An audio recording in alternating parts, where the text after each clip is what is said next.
Hey everyone, it's Marvin. Thanks so much for listening to Books and Boba. I just wanted to take a quick second to remind you that Books and Boba just launched our Patreon to help support our future endeavors. Rira and I have been running Books and Boba for the last 6.5 years, and we've always talked about wanting to do more, including expanding our content offerings, being able to go to book events and do more coverage. And so to help us get closer to those ambitions, we started a Patreon to help us grow and to better support books by Asian and Asian American authors. We are offering 2 tiers for our Patreon. The first is our regular Boba member coming in at $3 a month, which will give you access to our brand new Books and Boba Discord server so you can engage with your fellow Books and Boba Club members and also Rira and myself in real time. This is where we'll be aiming to move the bulk of our book club discussions, but rest assured we'll still have a presence on Goodreads as well. And our premium tier is our Honey Boba member tier coming in at $5 a month, where in addition to access to our Discord server, you'll also get access to our monthly Boba Chats, a bonus podcast where Rira and I and some guests will get together each month and have a more casual discussion on stuff that may or may not be book related, as well as answer some listener Q&A. Honey Boba members will also have access to a poll to help decide an official Books and Boba book pick once per quarter. So if any of that sounds interesting to you, support Books and Boba on Patreon by going to patreon.com/booksandboba. As always, Rira and I really appreciate your support. All right, thanks for listening, and I'm on with the show.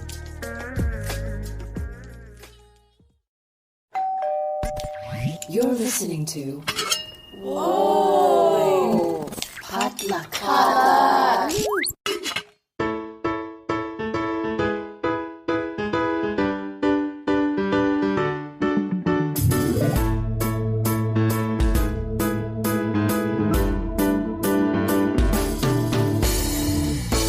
And welcome to Books and Boba, a book club and podcast featuring books by Asian and Asian American authors. My name is Marvin Yue. And I'm Rira Yu. And we are here for another author interview. Today we're talking to June He, author of The Silence of Bones, a former book club pick, Forest of Stolen Girls, and most recently, The Red Palace. We talked to her about her background in writing, her inspirations for writing mysteries in the Joseon Dynasty, and also her inspirations for the little bit of romance she throws into this book. I was so stoked to get an e-copy of it before it came out. I don't know if some of you guys saw the post, but we had an opportunity to pitch books that we were excited about for 2022 on Forbes, and The Red Palace was one of my picks. So I was like, yes, I'm so excited. I love Joseon noir, that I just love murder overall, and then you mix that with my interest for period dramas. It's like a perfect mashup of all the things that I like. So yeah, and The Silence of Bones was one of our favorite reads. Was it last year when we read it? I think. Yeah, I think it was last year. Yeah, and I was really excited to learn more about where this concept of mixing the Joseon Dynasty period pieces with gritty noir mystery came from, and actually it came from a very surprising place, as you'll hear from our interview. Yeah. Well, without further ado, here is our conversation with June He.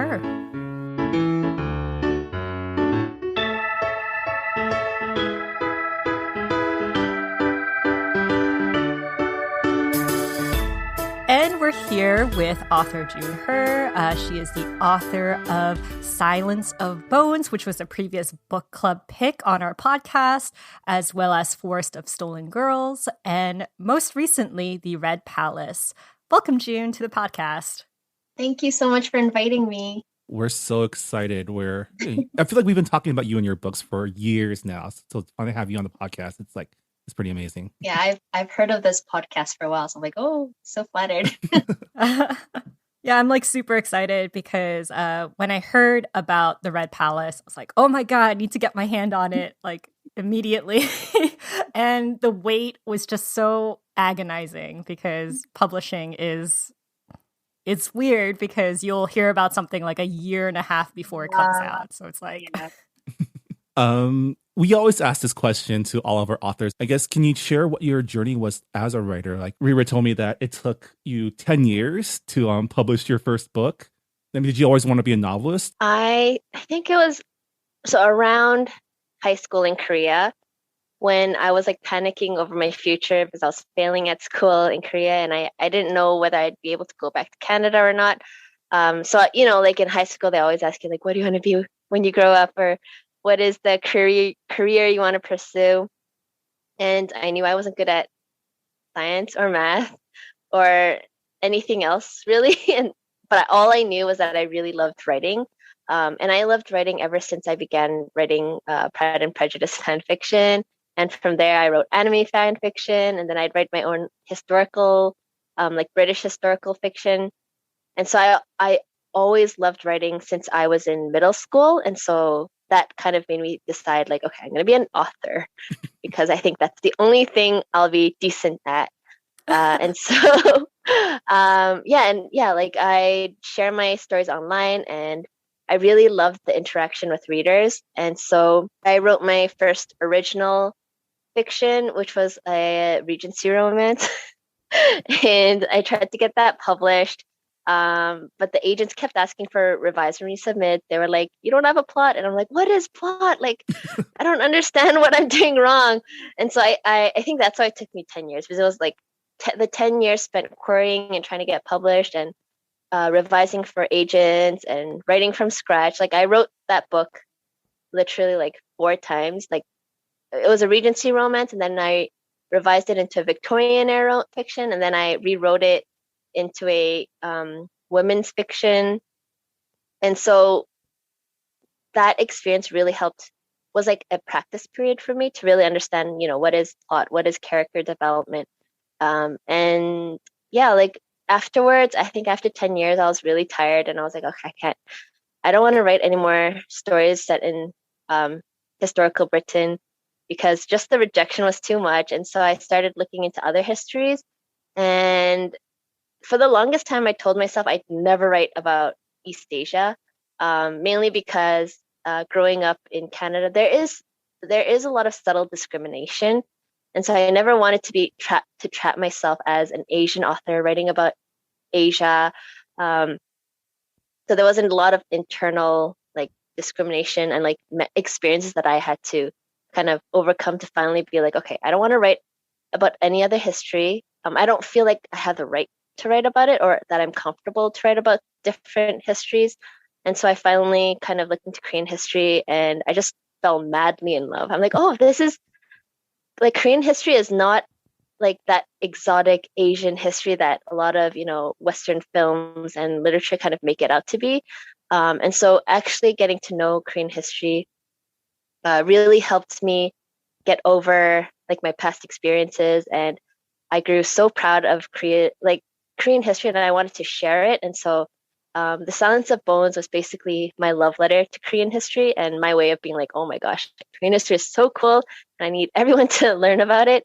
From there, it was much easier. Like I had a lot of people in the publishing world really champion my work. Like my agent, Amy Bishop, she is like a champion for diverse voices, and my editor as well.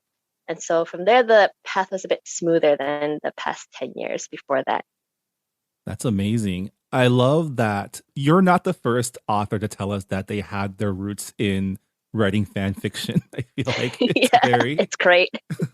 I love the fact that you wrote historical fiction, but it wasn't Asian historical fiction. It was like a horizontal shift of like, it's like, I like historical fiction, I like the research, but maybe I should write about something that other people aren't writing about. So I took I took the skills that writing, you know, Regency romances gave me, like research and trying to really write to fit that era. And I just like shifted it to another country. So what drew you to write books again and again in this specific era of Korean history, the Joseon Dynasty? The first thing was K-drama, because I grew up with a lot of Korean historical dramas set in the Joseon period.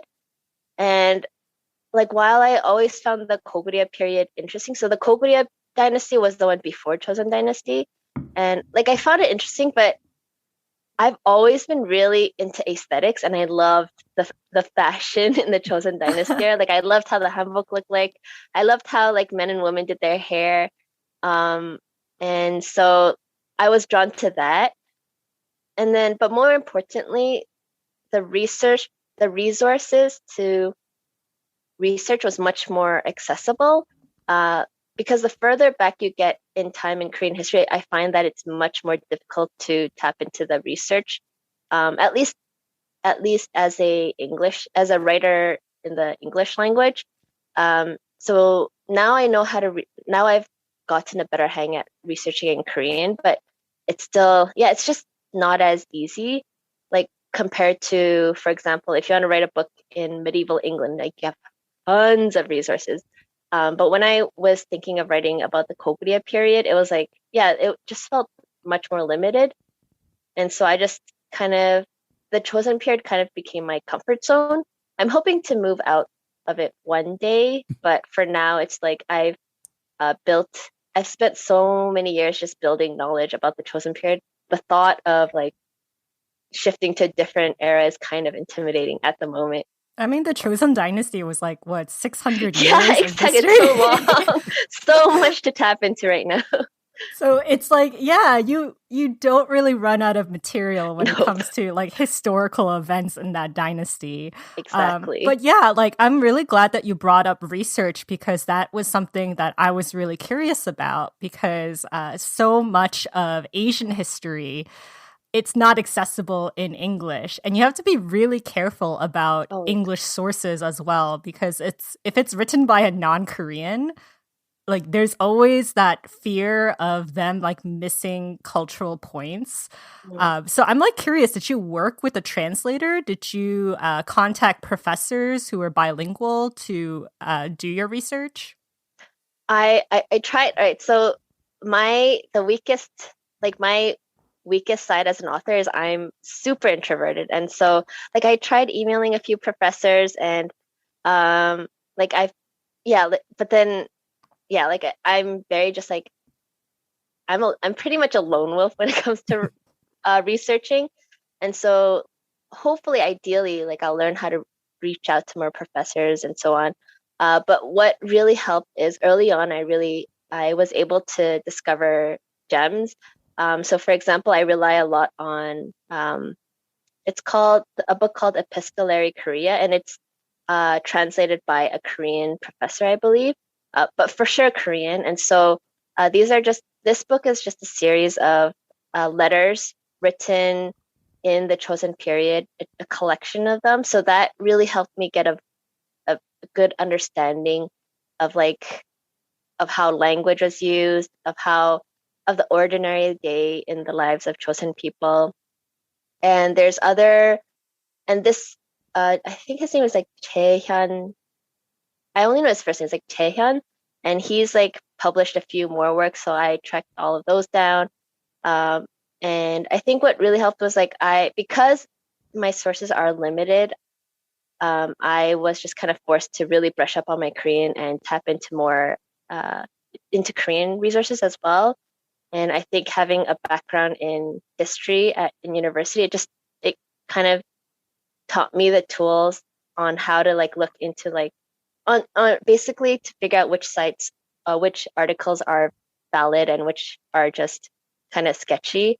So I just relied on the tools that I had to look into resources. And also just whenever I go to Korea to visit my parents, I'm able to visit museums, and there's tons of information in the museums there. So I just take whatever I can find in that way. Yeah.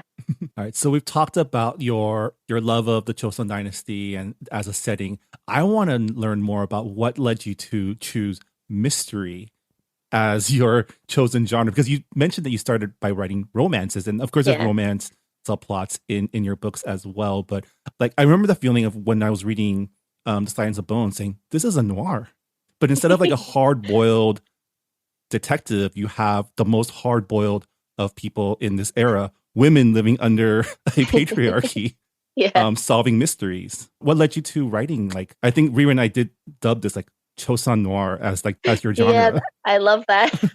I think TV shows influenced me a lot because I grew up really loving mystery shows. And for example, one of my favorite detective shows is a Korean drama called Signal. And it's just that it's like it feels noir. It's really dark, really grim, and I loved the vibe of that show. And I also, when I was a kid, my favorite books were mysteries as well. And but the biggest contributing factor was agents kept saying like, you don't like, where's your plot? And I'm like, I don't know how to plot. And then I was just looking into different types of plot, and the mystery plot formula really it was so straightforward. It's like, a murder happened and the main character has to collect evidence, and then you have the climax where it's almost like, oh, I usually the climax is when you're like, oh my gosh, like I was following the red herring all along. And then it's like, basically the confrontation towards the end with the killer and then solving the mystery. And so that plot arc was like, oh, like I can do that. And so it was a mixture of always having loved the mystery genre and then not knowing how to plot and taking mystery as my way to just practice. I never really thought the Silence of Bones would even get published. But I just love the idea of, I guess, like I've always loved like Victorian era mysteries, but I'm like, why aren't there like books set in Korea that's just like a mystery, like an escapist mystery novel? We always get a lot of the more serious Korean historicals, which I think are beautifully written and so important. But I'm like, where are the Korean books that are like, just chill Victorian era mysteries? And so I just wrote the books that I wished were on the shelf. And so that, yeah, it's just like an amalgamation of all these little threads. I love how you say you're inspired by chill Victorian mysteries when your books are like gritty Korean, like noir dramas. Listen, there's no such thing as chill Korean storylines. We're full of Han. We're so good. We're so good at revenge stories. It's either so like true. Revenge stories or like melodrama romance. There's like no in between. You're so right. Yeah, like Koreans cannot be chill. No, we cannot. But I'm curious as to, so for the Red Palace, for those of you guys who have not already read it, it's set during the period of Crown Prince Sado, and he's one of the most famous and controversial figures from Joseon history. But surprisingly, he's a minor character in your book. So I'm curious as to what made you decide to put him in the backdrop rather than in the forefront of your mystery story. Yeah, that's a great question. So when I began writing The Silence of Bones, I found the memoirs of Lady Haegyang, so around 2015. So I've been obsessed with Crown Prince Sado for a while, and I actually tried writing through his perspective or through the perspective of another royal for like a few years.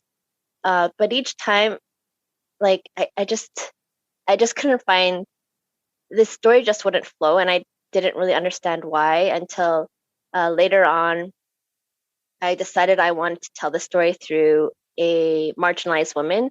And it's kind of my brand, but it's also because I'm always really drawn to the voices of underrepresented women in history. And palace nurses in the Joseon Dynasty era were really looked down on.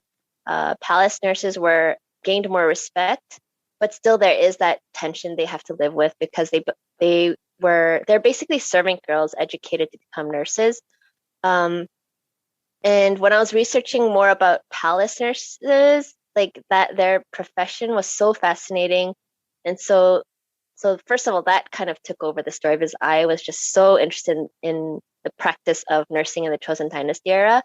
Another thing was, I know Koreans are very protective of their royal history. And so I think as a diaspora writer, I always struggle to feel like, am I Korean enough, to write about Korean history, let alone about Korean royalty, let alone about this really controversial and really just, yeah, like you said, a famous figure in Korea.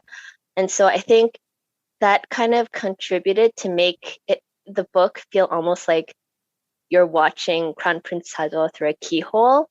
Because that was my way of trying to, as an author newly approaching Korean royalty, as a way to just like be respectful, but also take caution.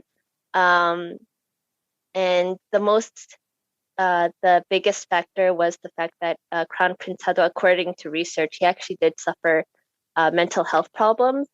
And also, according to research and like academics in general, he was known to be very violent.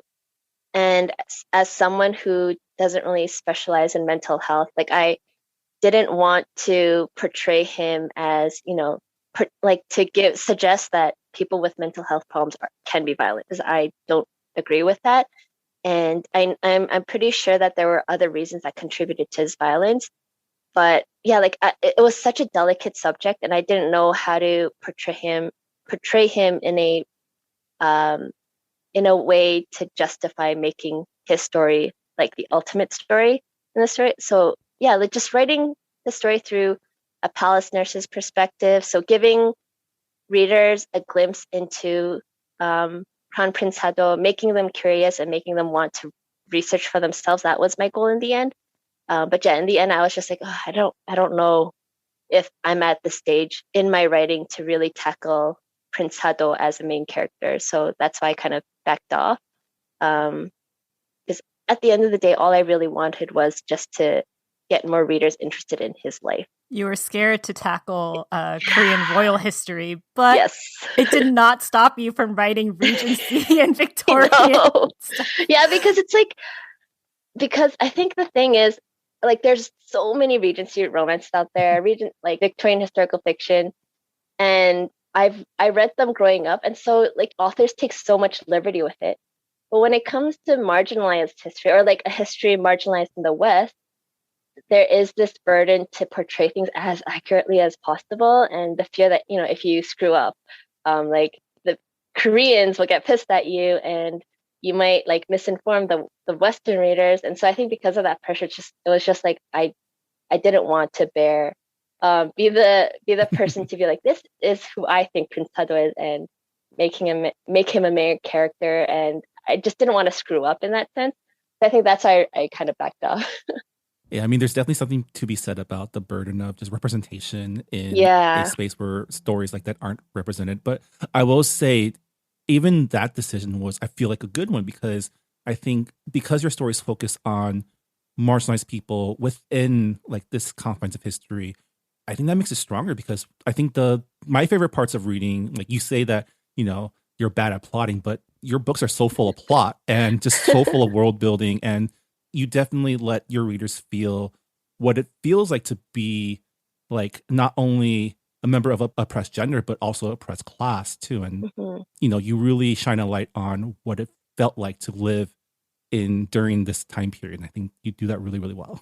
Thank you. I also forgot that Korea had a secret police force and that we actually did have inspectors, because when people think about murders that happen in ancient times or just old historic periods, you're like, oh, the murderer always gets away with it because there's no way to prove that. There's no court system or anything. So, oh my gosh. Yeah, was that a challenge, figuring out how to plant clues without modern day technology to help you advance okay, this is the clue, this is going to lead us to the killer? Yeah, it was super it was super annoying, first of all, because it's in modern day, it's you read an email and you could forward it to someone, this is what the person said. But in ancient Korea, it's oh, you can't just forward an email, you have to verbalize word for word, this is what the person said, especially if someone can't write. So there was those little annoying difficulties that I had to get over, but I was so lucky as to find this book called Wrongful Conviction, and that was also, I think, published by the same person who did the collection of epistolary Korean letters. Epistolary Korea, yeah, just a collection of primary letters.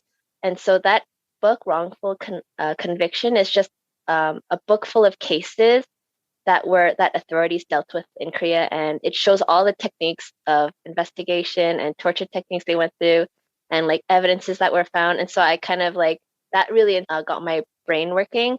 And I think China was already really developed in the study of forensic, and Korea kind of, yeah, like they took on that research and they were able to apply it to their own crime scene investigations. And so I think some people think, oh yeah, it's like ancient Korea. Like, why do things like warrants exist?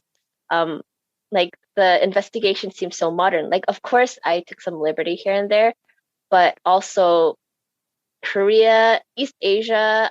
I haven't studied Asia in general, but East Asia was really advanced when it came to um, forensic investigation. And so I had fun pulling like a ancient Korea CSI stuff. That Yeah. was fun. Yeah. Yeah. I don't think people realize. I mean, I'm just thinking, China, we're great at exporting legalism, courts and Yeah. ministries, and also patriarchy, I guess, and Confucianism. And And bureaucracy. bureaucracy. Yeah.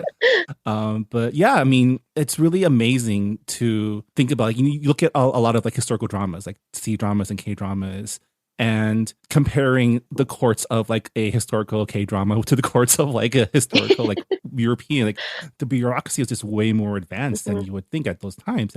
mhm. And yeah, it's cool that your books portray that. So, like many of your women characters in not just the Red Palace, but your previous books, I would find them to be almost modern thinking. They're very clever, they're very independent and skilled at what they do. But they're also confined within strict gender roles, classism, patriarchy, all of that neo Confucianism bullshit. So, how did you go about developing these characters while making sure that they fit into the historical context? Hmm. Yeah, like that's something I think about and also struggle with often is I don't want them to be so stuck within their confines that they're like super that they themselves are super patriarchal and they're always like super submissive and like beating themselves up about it. But then I don't want them to be too modern. And so I think one thing that has helped is um, like when I do research and I read letters written by Koreans in the past, it's interesting because a lot of the Confucian values still remain today and it's a part of how I was raised. Like for example, you know, being taught to be submissive and quiet and to be a good wife, and to cook and things like that. Like there are things that I've grown with. There are things that I've consumed through media, Korean media as well. And so it was really easy to imagine what life under a very Confucian and patriarchal Korean society would have been like.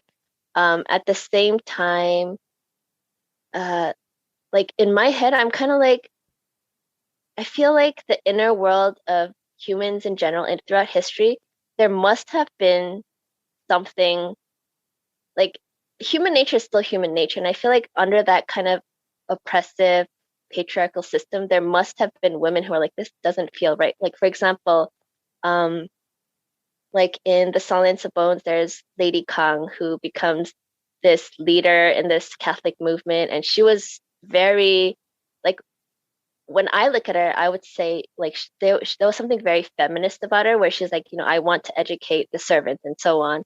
Like, obviously, Catholicism in general, like, there is a heavy, like, colonial and problematic nature to how it affected a lot of the countries throughout the world. But the way it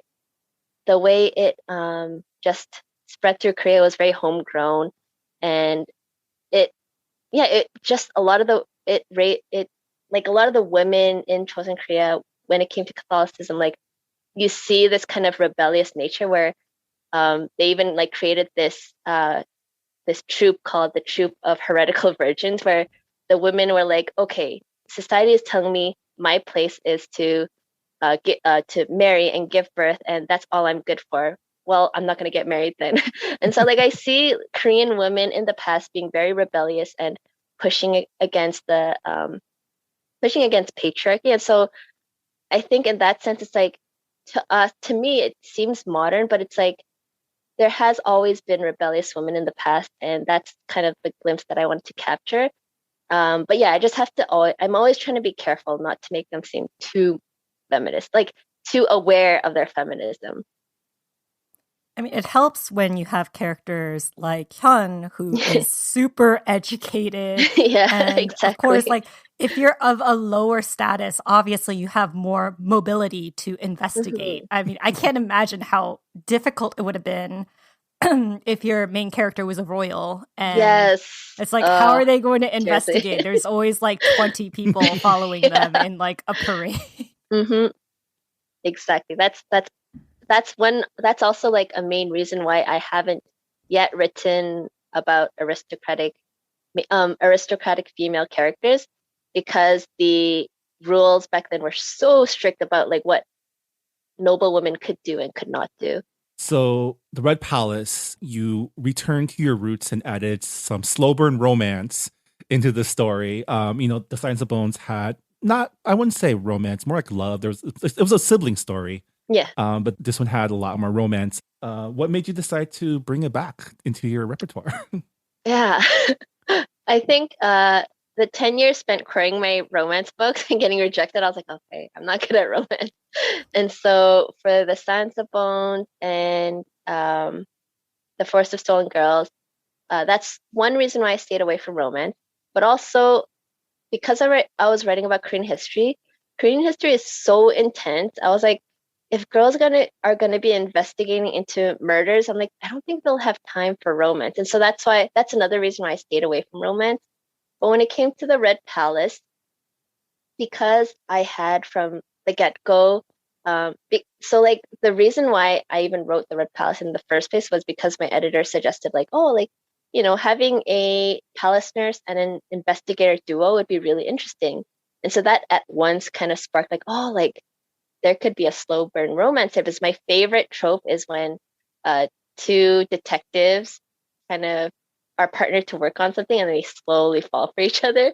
And so like I guess um, just having that idea from the beginning kind of challenged me to tackle romance again. I was really afraid at first because I was like, oh, I'm so rusty. It's gonna be so corny or so boring. Um, but yeah, like when I actually started drafting and writing the romance in, I had so much fun. Like it was ridiculous how much fun I had. And so I think, yeah, like returning back to my roots it was just, yeah, like a game changer for me, because I was like, oh, like I could actually have fun writing, because before it was like, I think all my books are really grim and bleak, but having that romantic element offered a bit of levity to an otherwise grim story. And it's kind of funny because in another interview I was talking and I was like, yeah, like the Red Palace is so fluffy. I'm like, what? Fluffy? But in my head it's fluffy because I'm like, it had romance and a bit of humor. And I'm like, it's the fluffiest book I've ever written. I loved Umjin because I don't know, like when you think of Korean guys, like even in modern day terms, Yeah. he is such a sweetheart. He's like I know you're competent. We can drop the honorifics, and I'm like, I get uncomfortable dropping honorifics with guys now. Yeah. I can't imagine back then with social rules and all that. Um, yeah, like how was it like developing this inspector boyfriend type? It was really fun, mainly and easy because basically I had to create him based on what I thought Hyun would fall for. Because I'm like, I think I knew that Hyun would be super picky. Like I don't, because she has that baggage with her really problematic father, who kind of abandoned her own mother. And considering that baggage, I knew that it would take a real, like she would need a guy who would be able, that she'd be able to respect and who would respect her for her to fall for anyone. And so I created Ajin based on qualities that I would think would make her kind of believe in love, I guess. And also just having grown up in, I guess I just have people in my life who happen to be guys and who I happen to really admire. Um, and I admire them because it's like, they're not like alpha male. They're very like, cinnamon rolls, but super respectable, and like they really respect women and they treat women so well and they respect their brains. Like they so like seeing that in my life, I'm like, well, I want to kind of reflect that in my books, because before the Red Palace, like when I was reading Regency romance, it was like I was always like my main heroes were always like brooding and jerks, and that's what I thought was like the ideal guy for the longest time as a teenager. And sure, like they're still fun to read about. But yeah, when it came to Ken, I'm like, I don't think she'd fall for an alpha male who's like a jerk. And so I just had to turn Bajin into like a cinnamon roll to tempt her into a romance. I mean, I love the like the romantic scenes between them, like especially the trope of, oh, we're trapped in one room and we have to like, pretend that we're a married couple. Like it's a trope that we see in Regency romances and a lot of contemporary romances. Yeah. But it's like, I don't know, there's something like really precious about it because of how Confucianism is set up, where like men and women can't touch each other, so that like any like proximity that they have is like, I don't know, explosive. Like it's the same with watching like C-dramas and K-dramas, like in historical time. It's like, oh, they're not even holding hands, but the fact that they're like staring at each other for like 5 minutes, it's like more chemistry than. Yep, that was definitely what influenced me, like Korean dramas and C-dramas. So your books are obviously written for a Western audience, but have you gotten any feedback from Korean audiences? Like, have your books broken through over there, and what do they think about your work? It hasn't really broken into the Korean market so far. Like, I think there's been a bit more attention, like because I've been interviewed by Korean interviewers.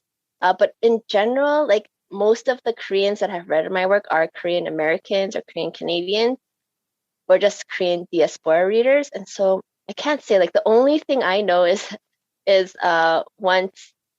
So basically, this is not really answering your question, but because I don't really have an answer, because I don't really know about Korean readers reading my book.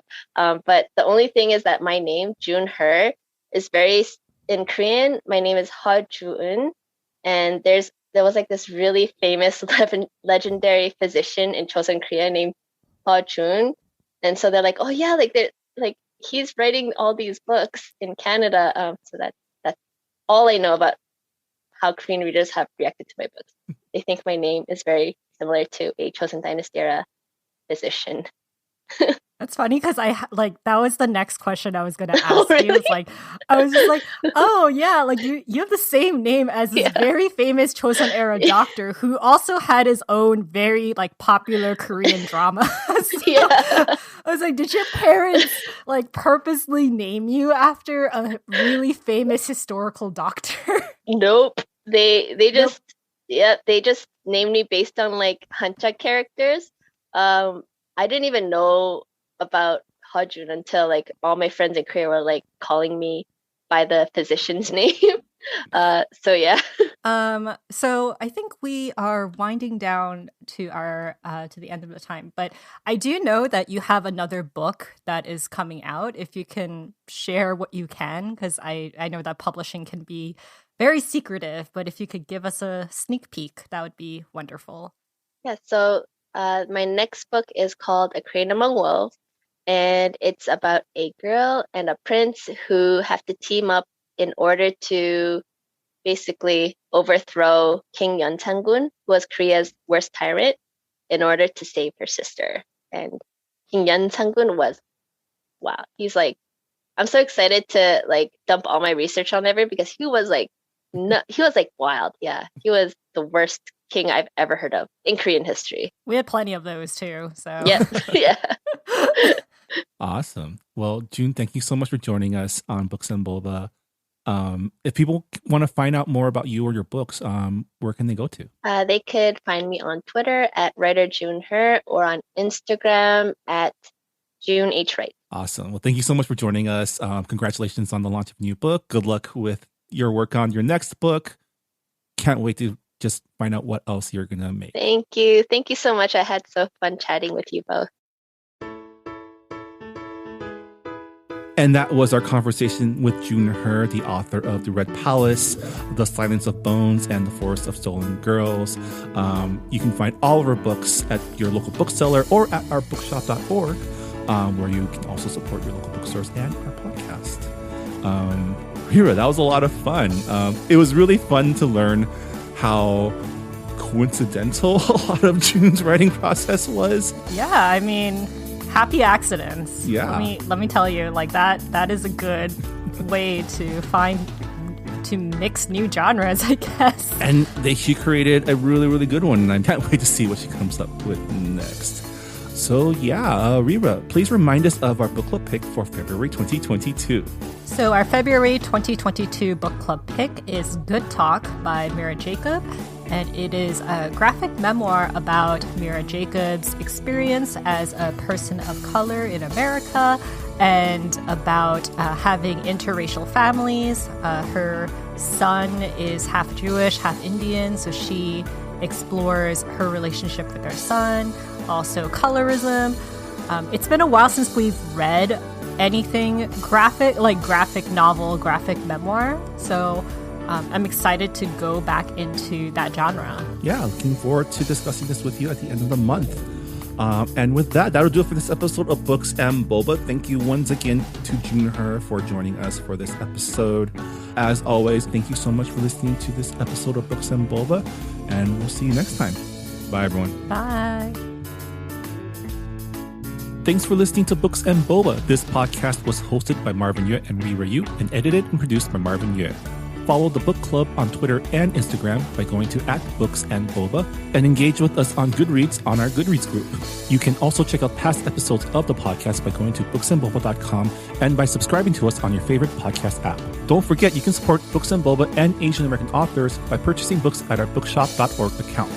Check out the link in our show notes and also at booksandboba.com. Books and Boba is a proud member of the Potluck Podcast Collective, a collective of Asian American hosted podcasts featuring unique voices and stories from the Asian diaspora. Learn more about the collective and check out our fellow Potluck shows by visiting the website podcastpotluck.com.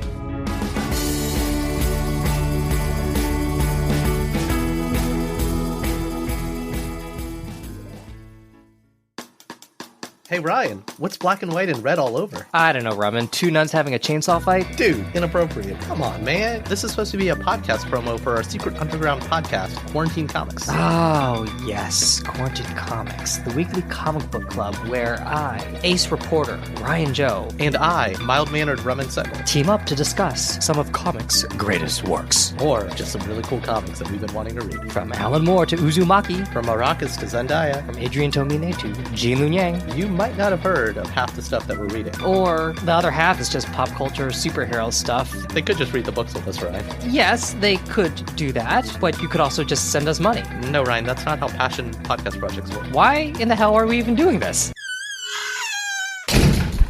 I'm sure we'll be back by next week's episode. So, tune in each week to Quarantine Comics. That's qtdcomics.com. Set phasers to fun.